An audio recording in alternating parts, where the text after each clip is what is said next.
نفسه فأولئك هم This ayah is beautiful. It's got many themes in it. I can let me run you through the many themes and try just to extract something real quick. Allah says, which means those who have been established firmly في الدار, تبوأوا الدار, the house. Dar means house, in the home. From before them. Those who were established in the home from before. الدار, here Allah says about Al-Madinah Al-Munawwara على صاحبها وآله الصلاة والسلام, He calls it the Dar. It is those Muhajirin and Ansar. You all know Sahaba Kiram, may Allah be pleased with every single one of them. Muhajirin and Ansar. First, the Ansar were in Medina, as you all know. The Muhajirin were in Mecca. The Muhajirin had to leave Mecca where to Medina. Great. The Muhajirin were wealthy people. They had their homes. They had everything. They had their businesses going for them. Lakin Quraysh barely left them leave Mecca with the shirts on their back. Properties were confiscated. Not only freedoms were confiscated. People think only their freedom of religion was confiscated. In fact, properties were confiscated. Money was confiscated. Businesses were destroyed. In addition to the harassment and persecution and imprisonment and so the Muhajirin had to leave Mecca barely with the shirts on their back. Where did they go? To the society in Medina. The Madani society was an established society. You've got farms, you've got palm trees, you've got rivers, good life there. People are wealthy in Medina. The Meccan society, the Meccan immigrants came to Medina and they sat there with the Madani society. What was the response of the Sahaba in Medina? Our homes are your homes. Money we will share with you. We will suffice you all your needs. You people of Mecca, you are the migrants. We will suffice you of all your needs as long as you live in Medina. There's not a limited benefit here. It's an ongoing benefit. This situation remained like this until Ghazwat Bani Nadir. Before Ghazwat Bani Nadir, the Nabi Sallallahu Alaihi Wasallam got lots of money.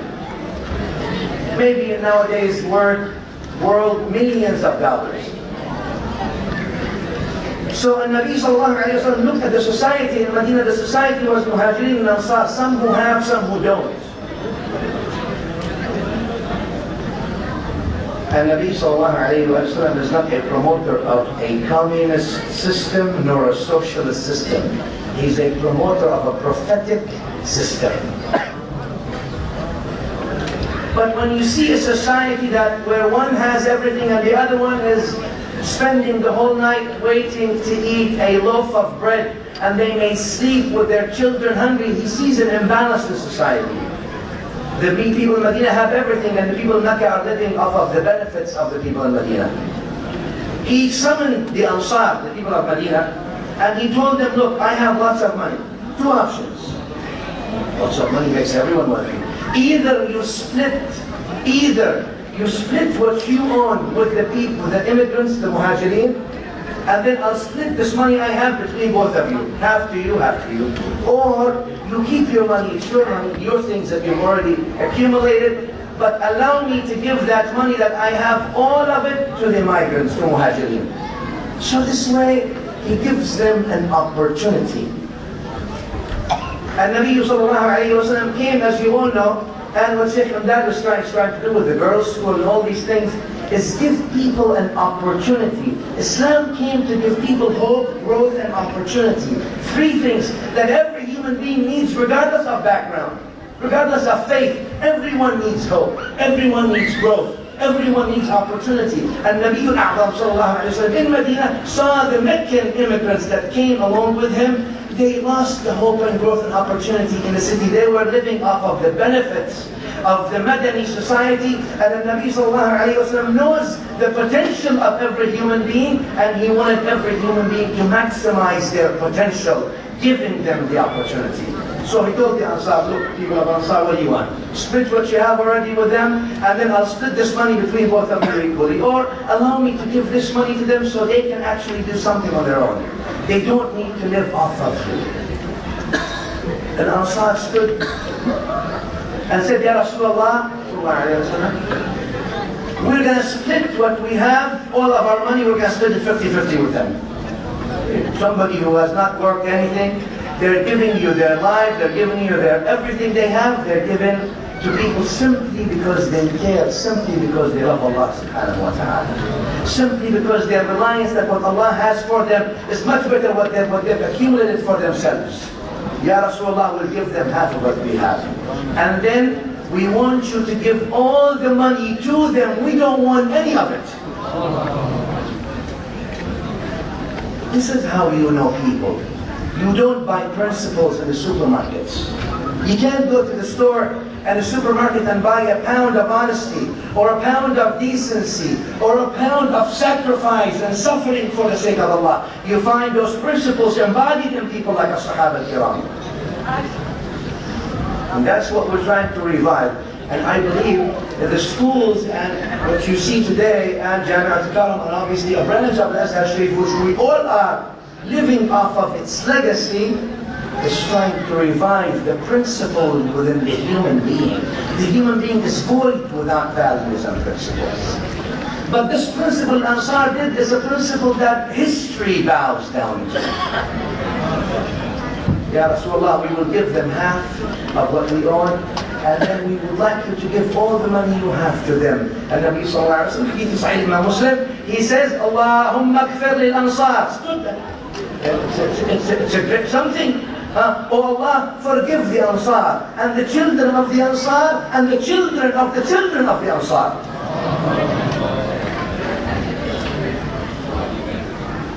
الذين تبوأوا الدار والإيمان من قبلهم الأنصار, though some other time will argue about that, they were established first in the dar, in the home. He called Medina home for both. Because people who have anything, whether it's knowledge, or they have money, or they have this, they feel it's a home that belongs to a higher entity that they should share. They share with others.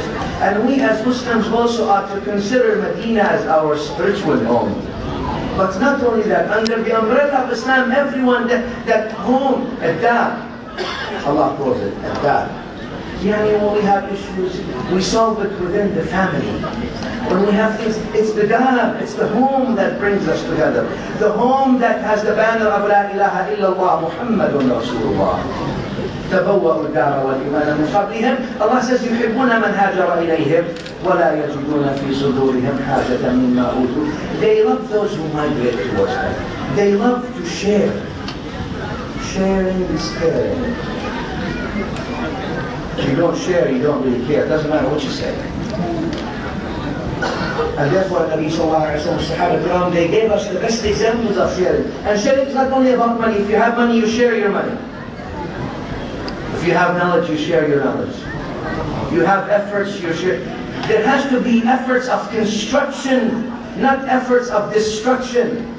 Destruction is easy, but construction takes ages. Ask him. How long has been trying to build? From when he was working down in Higher Wycombe Way, to tens of years ago, and all these things. The dream takes long time to build, and to destroy something takes a word. Let's be, when we say guide our actions, the theme, positive contribution. How can you positively contribute today? In any way, shape, or form you can. They love to share. يحبون, not they like, يحبون, they love to share.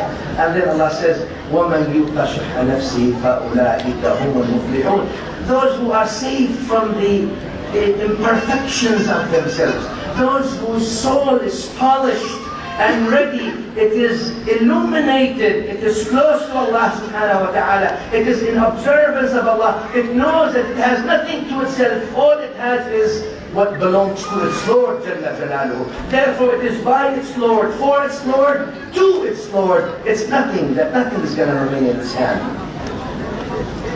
I'll finish with this by Yazid Bastami rahimahullah, you all know. The known Arif Billah.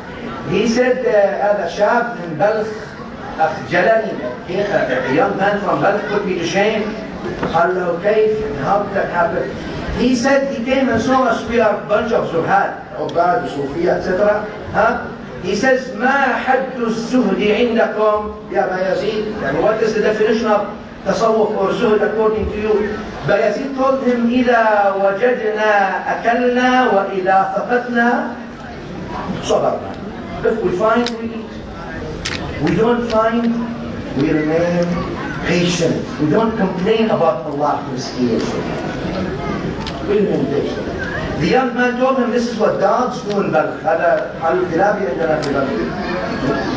What do you mean zuhd وكذا? All this thing. هذا حال الكلاب. This is what dogs do in Balkh. Then Bayazid told him, then what is the definition of zuhd according to you? He says, إذا وجدنا آثرنا وإذا فقدنا شكرنا. If we find food, we will favor others with it. And if we don't find, we are thankful, not only patient. Those people who are trying to put the light in the ummah, and without mentioning any names, you know the people who work hard under the cover, without wanting the chairs and the titles and the entourages and all these things. Those people who work hard together, when they find, they favor others with what they find. And when they don't find, not only do they remain patient, but they remain thankful to Allah subhanahu wa ta'ala. Because that's the real ni'mah of Allah. Wa sallallahu ala Muhammad wa